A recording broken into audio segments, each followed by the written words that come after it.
Hey everybody, this is KQTUH, and welcome to another episode of KQTUH Reviews. Gaming and streaming, Adam Sandler, and tonight we watched Pixels. Let us remind you that everyone has their own opinions. Yeah, I'm going to learn that because I actually really enjoy Pixels. Okay, so the most important thing about this stream, I'm just going to say right now, is yes, we're all entitled to our opinion, regardless of what subject, what genre, whatever it is. Yep. So, yeah. So, yeah, keep this in mind. So, Pixels. Well, first off, is there if I start off? No, First off, yes, we know.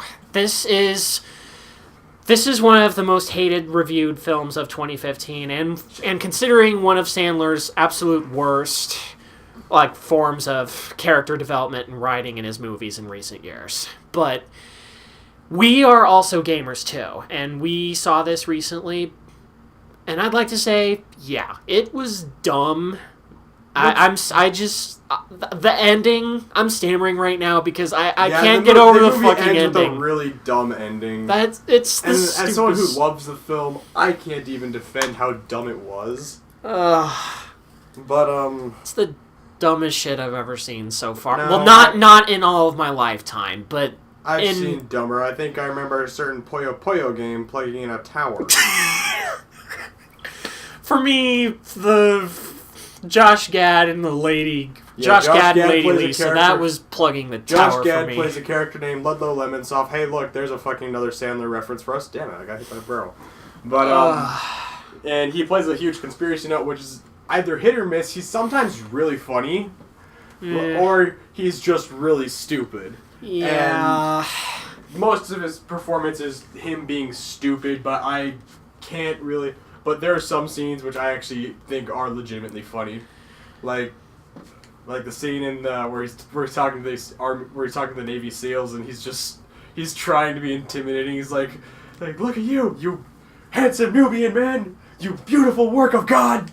It's just that was funny. That was, yes, and there were some legitimate. Oh, and there are some great scenes in the movie, like every scene where they go the battle. Oh, the video game bad guys, those are generally really cool in my opinion. Yeah, there were actually a couple cool scenes in the stunts, even where it's obviously Adam Sandler's playing the good guy, but at the same time he actually does have a couple of cool moments. And there's some legitimately surprising things, like being a Happy Madison picture, we see a guy get brutally eaten by a centipede. Yeah, and pixelated. He turns into pixels while he's being eaten, on screen. We didn't just see, a centipede come at him, and then it's just hinted off screen that, he's dead. We saw it happen in front of us. Yeah. Which surprised the hell out of me. Well, the first time I saw it in the theaters, I didn't have any concept of why Happy Madison was bad. I was like, I thought this was PG or whatever. What is that movie rated? Hold on. I think it was PG-13. What is Pixels rated? It is rated PG-13. Yeah, okay, never mind. I knew that's to be expected. Never mind. I retract my previous statement. Want to go for this one? Let's switch, because you know what? Pixels was all about having different games on screen, let us switch. Here's a good arcade classic. Bubble Bobble. So yes, I think it's... So before we get to our 7 sins, let's discuss the story. The story of Pixels. Adam Sandler plays... he plays Sam Brenner, who was really good at video games as a kid, But he plays in a world championship tournament of arcades, but he loses to this guy. A guy who's basically Billy Mitchell. He's even accused, who even has a cheating record. Hey, take that, Billy Mitchell. Boosh. And Roasted. Then years later, he's a technician guy, and for some reason his idiot best friend, Kevin James, is the frickin' president of the U.S. I can't get over that either. It's a movie where aliens take over the world as video games, okay? Yes. You really can't criticize it too much. No, it's just from a U.S. perspective. That's... Ugh. I'm not going to get too far into that. He's essentially every American. He's the closest to an American stereotype, particularly an American president stereotype you can get. Yep. And let's see. So one day he meets up with a pretty bland but attractive lady. Mm-hmm. And that's kind of another thing that bugs me in the movie. Who just got divorced from her husband, who is dating his 19-year-old Pilates instructor. Yeah, so we already had pretty fucked up. So we already added lowbrow humor there. Yeah, well, we're gonna get to the seven circles in a bit. We're discussing the story right now. We are. And then when video games attack Guam in the form of Galaga, a form of Galaga which is no longer around, which I think is actually true. Yes. Then I actually had to say that was like some interesting trivia they did some fact checking. A part of me felt like Sandler honestly just wanted to make a movie about video games, and that's what he came up with. Well, yeah. A part of me says like 50% of it was pandering, but 50% was actually good research and references. I mean, the freaking Donkey Kong scene, that was legitimately cool, well researched, and actually executed to, look very cool, especially if you're a gamer. And as gamers, there were scenes we could relate to, like just being able to recognize in-game patterns and shit like that. Like that's shit we actually knew, and I've seen happen with kids before. I'm just like, oh yeah, so you guys see this pattern. The kid's like, what the fuck is the pattern? Like, oh my goodness, you're stupid. He's gonna go this way. Why'd you go the other way? He's gonna. I've had moments like that. I can relate with these characters. Yes, because this movie panders to the gamer audience, and it does it well in my eyes. To us, yeah, and we're gamers too, as you probably noticed in our channels. Oh no, what would have tipped you off was that all the gaming content is the fact that I have an NES Classic modded with 70,000 games on this shit. Or the fact that I'm actually introducing games that are only released in Japan to a wider audience? Yeah, ooh, I wonder. What would have tipped you off that we're gamers? I wonder. But yeah, I would have to say that I think that's the strongest point in Pixels. It does make a legitimate message, from a gamer standpoint. Like, the whole concept, it's pandering, but it also shows the concept of developing patterns, things that we actually learn within ourselves as gamers. And that's something that was it was really good, and it made me happy. Yes. I thought it was great. That legit. So yeah. And I think we can get into the sins now. We're going to start off with celebrity cameos. There are a lot of them. Oh, some of them are good. Some of them are god-awful. Level 3. Like all the 80s shit. Yeah, we have a level 3 stuff. Like all the 80s people like Ricardo Montalban and whatever midget was with him in that scene. What is with Adam Sandler and midgets? I don't get it. But then there's some really cool ones, like Toru Iwatani. Oh my gosh, I actually flipped out when I saw that. Yes, like that. Iwatani Toru-san. When I was in high school and I saw that in the trailer, I freaked out. I was like, oh my goodness, it's him, it's him, it's him, it's him. They got him. How'd they do this? I just remember freaking the fuck out when I was like, I think I actually saw that trailer, I don't remember when I saw the trailer. All I remember is, I saw that, and I was freaking the fuck out. Because, oh my goodness, it's the guy. It's him, the creator of Pac-Man. How'd they get him? And I heard people around me going, oh, it's an Adam Sandler movie, it's not going to be good. I was like, what are you talking about? It's this guy. Remember, it's the creator of Pac-Man. Well, just keep in mind, Adam Sandler is very wealthy, and Happy Madison has made a fortune with a lot of their movies. And think about it, they have gotten the budget to animate 8 Crazy Nights and create the budget for this film too. So I think, considering the options, they were more than able to get him into the film. Heck, even a Smurf showed up in the film, and he got shot to death. Oh. Showing that Adam Sandler doesn't like the Smurfs film. That is Quentin's joke, and I just stole it from him. Fuck you. Hey. I'm just no, he's right, though. He actually, the lady lead character actually shot the Smurf to death, and I thought that was funny. Yeah. Even it's a sign that even Sandler, for his and his movie's reputation, even hate the Smurfs movies by Raja Gosnell. This movie is littered with celebrity cameos, but this was made in 2015. I feel like it was just really easy to get them. Very easy. Yeah. The next one is cliched plot. We give this a level 2. Well, yes, we have it at level 2 right now, but I gotta say, a couple of the reviews I saw, both Nostalgia Critic and Robert Bacon, they did say in their reports that it has some of the worst forms of character development and one of the worst writings for Adam Sandler's movies. I mean, but this is input from other channels. Yeah. So, but let's start with how we view it. Yes, the writing was lazy. There was definitely a lot of plot holes in the film, but we also had moments of the writing that were enjoyable. My like comment I made in the movie was, I feel like Adam Sandler watched the Futurama skit where video games attacked the Earth, and he's like, hey, this little 5-minute skit, I could make a movie out of this. Don't forget, I feel like that's what he did. Like, that was his mindset going in. Then halfway through, they're like, hey, there's not enough content here to make a movie. We need to do something. And then Adam Sandler was like, we'll just throw in my usual cliched romance plots. Yeah, I really did not like that plot, honestly. I didn't mind it, especially since it did give us some funny gags, like like as dumb as it was, I kind of laughed at the sipping Chardonnay out of a sippy cup. I don't know why, it was just really out there.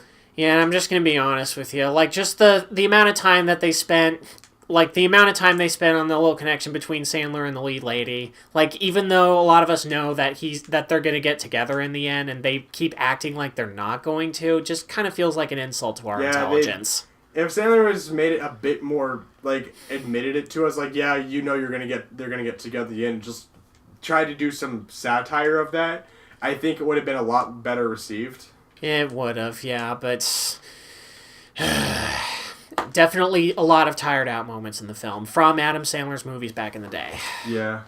But That's it's not one of the biggest... but it's not as cliche as it could be. Like, not incredibly. The main focus is on the video games, clearly, which is definitely unique. I mean, we've seen small skits, as per mentioned, Futurama and other stuff. Oh, don't forget that this movie and Futurama was actually based originally on a 5-minute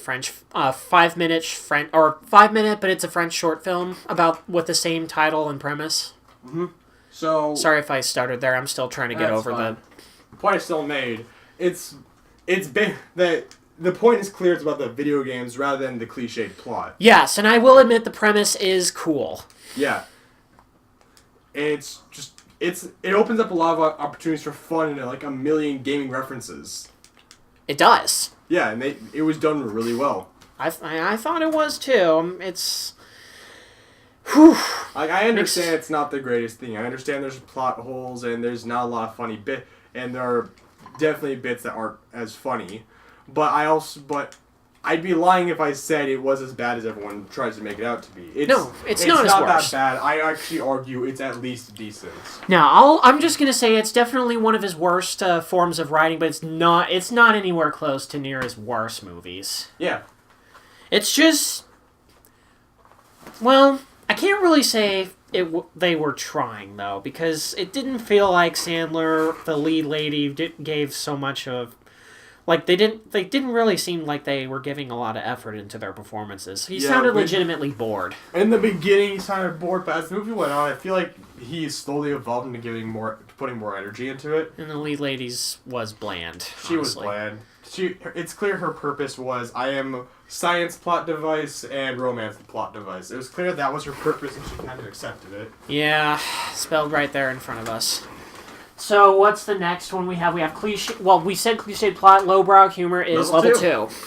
Because there's been some jokes, some obvious the female joke stuff. Yeah, jokes about female body parts. Just Hubert peeing in Sphere because haha, toilet humor. Yeah, because what's an Adam Sandler movie without some sort of toilet humor? Which was odd, because I think that was about the only toilet humor we had. There was the slut-seeking missile, which I found funny. Yeah, that did have some... The SSM, the slut-seeking missile. Slut-seeking missile, yeah. I feel like there was something else I'm missing, though. Like, on just lowbrow. It wasn't bowel humor, it was just more, like, either sexual or offensive. Probably some of those humor of him being just a conspiracy nut. Yeah, that did feel lowbrow and subpar. Yeah. Not really much to say about in terms of the lowbrow. It's level 2, but it's just about your average Sandler. Average Joe Sandler. Yeah, it's not much we can really say. It's the most remarkable things we can say is there's not as much toilet humor as you'd imagine. Yeah.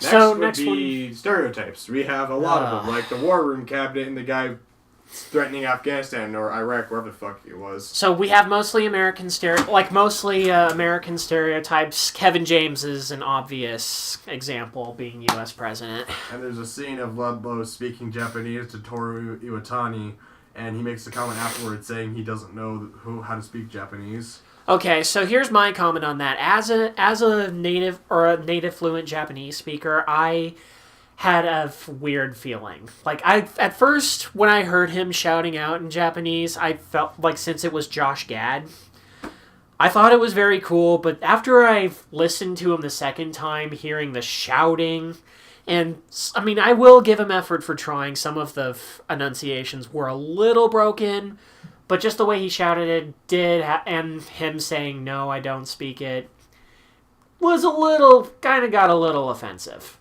Yeah. And I did understand what he was saying, though. He said, Hajimemashite, oaite koe desu. It's nice to meet you. It is a huge honor to meet you. Which we'd all say.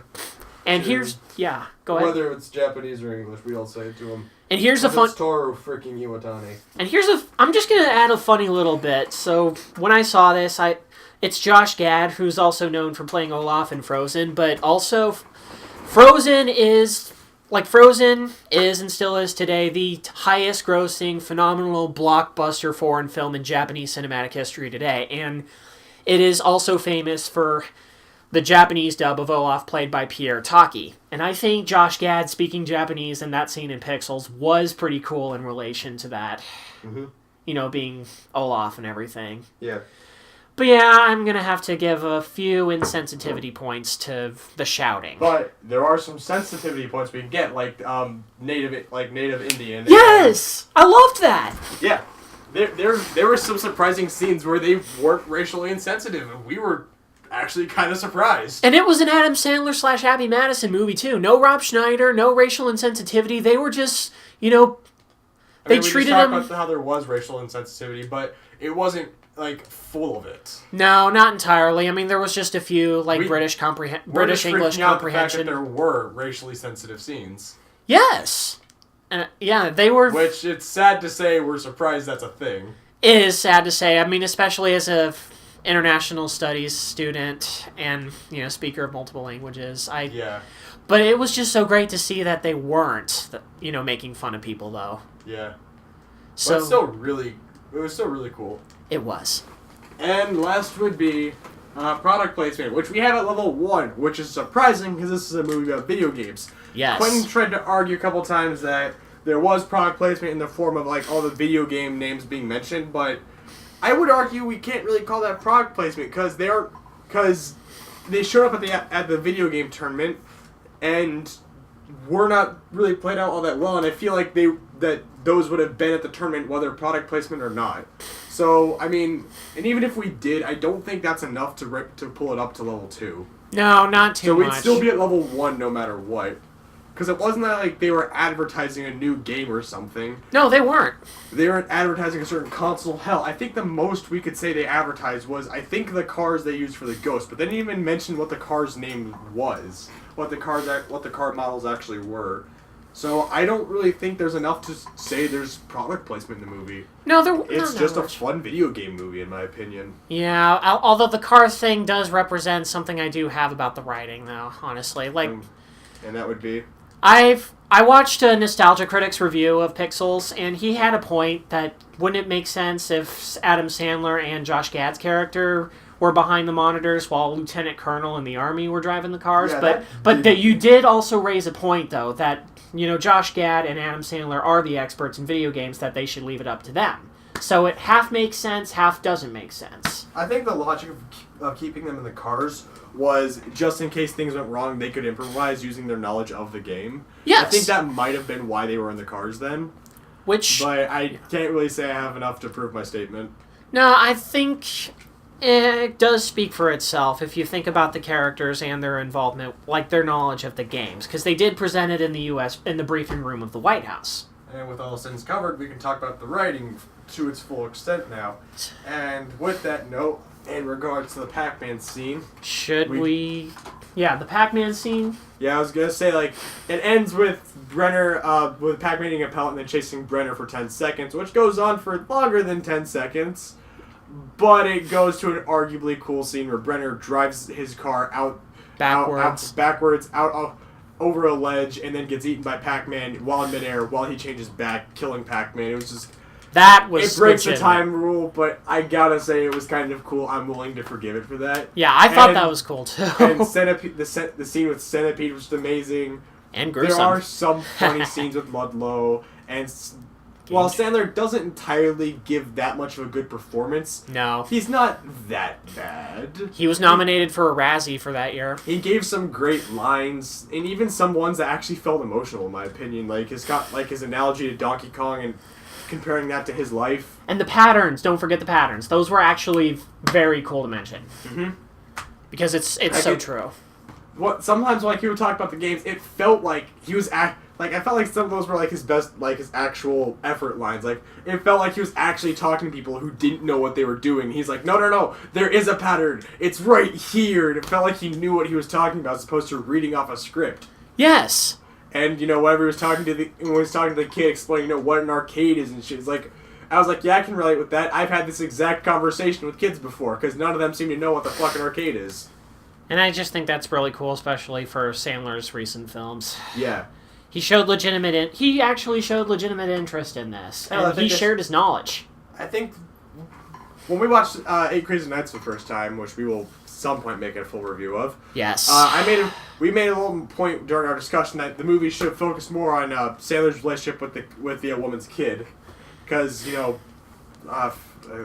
that's really something we can best describe in a full review, but... Let's save that for when we do our 8 Crazy Nights review podcast. Point is, I'm going to reference that point because I also think they should have done that with Pixels, because younger gamer meets older gamer, I feel like that's enough potential they could have worked with already. Yes, so that is a huge plus point. I don't think they really needed the female love interest. I think they should have just focused a lot more on that relationship between Sandler as the older gamer being the younger generation and the kid looking back and be like, oh, so this is the skill of old school gamers. It's not it's not as easy as we think it is. Yeah. It's not as easy as pretending you're the guy and not dying.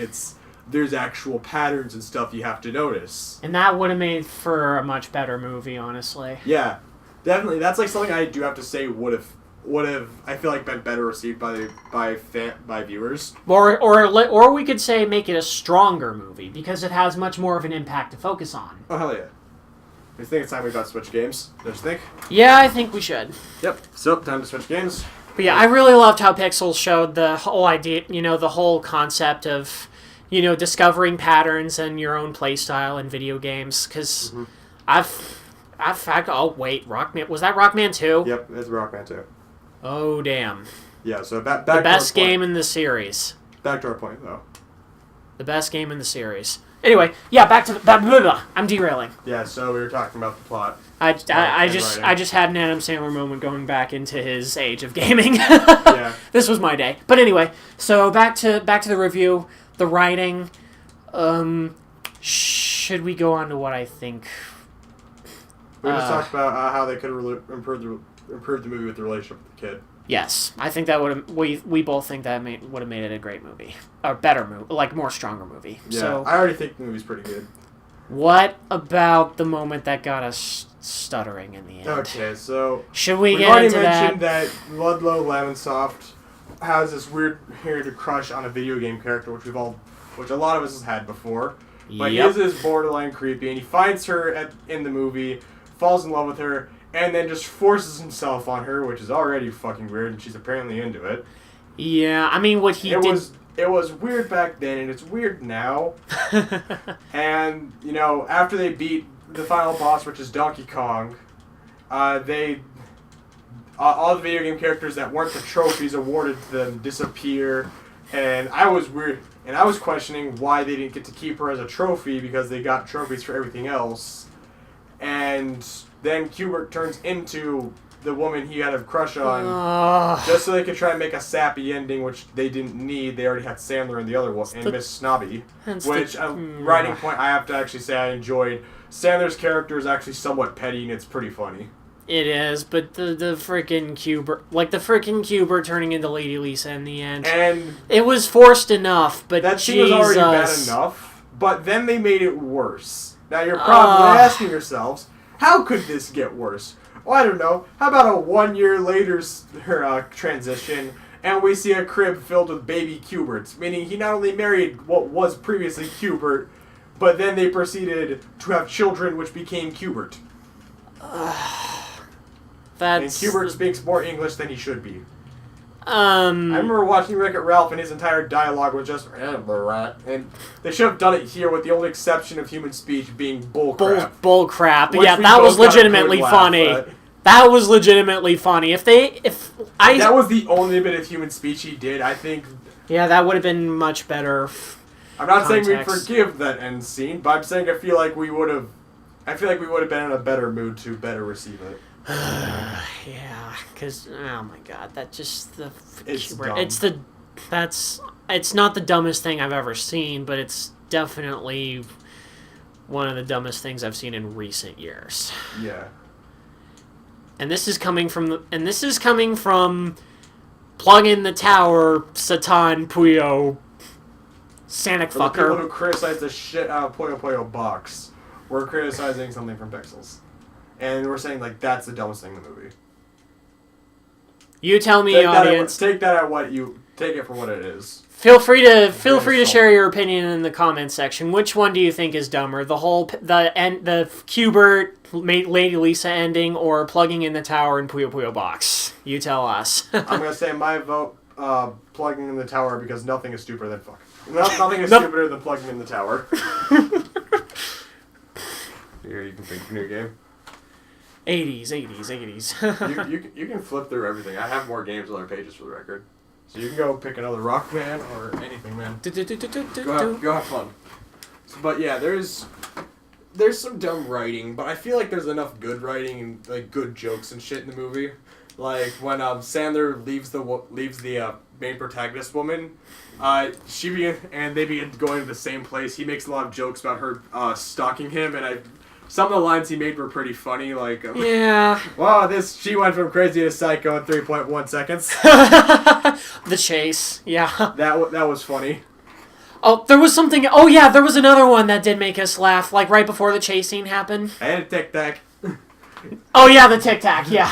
Yeah, because he's like, I should have remembered to brush my teeth this morning. Then, after he gets dumped by her, she's like, you didn't even brush your teeth. I ate a tic-tac. And he's just like... We can't put our finger on why that's funny. No, it's the execution.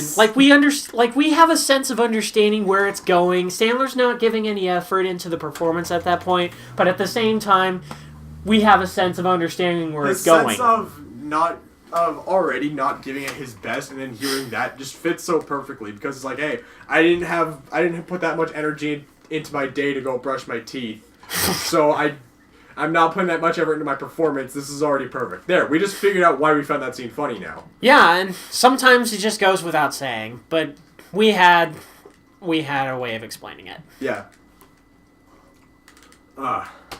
I'm sorry, it only makes sense to pick Galaga at this point. Yeah, no. We were attacked by Galaga. In hindsight, I shouldn't have picked Mega Man. I should have picked Pac-Man as well. Hey, it was still from the 80s, wasn't it? Yeah, I think. Maybe. I don't know. Maybe. It was in The Wizard, so you know what? It's all right. Yep, it was. That'll be a movie we talk about sometime, even if it's not Adam Sandler. Yeah. But patterns. There is some good Sandler though in this movie. There is. And there's some bad, there's some good, there's some cliche, there's some things that stick out.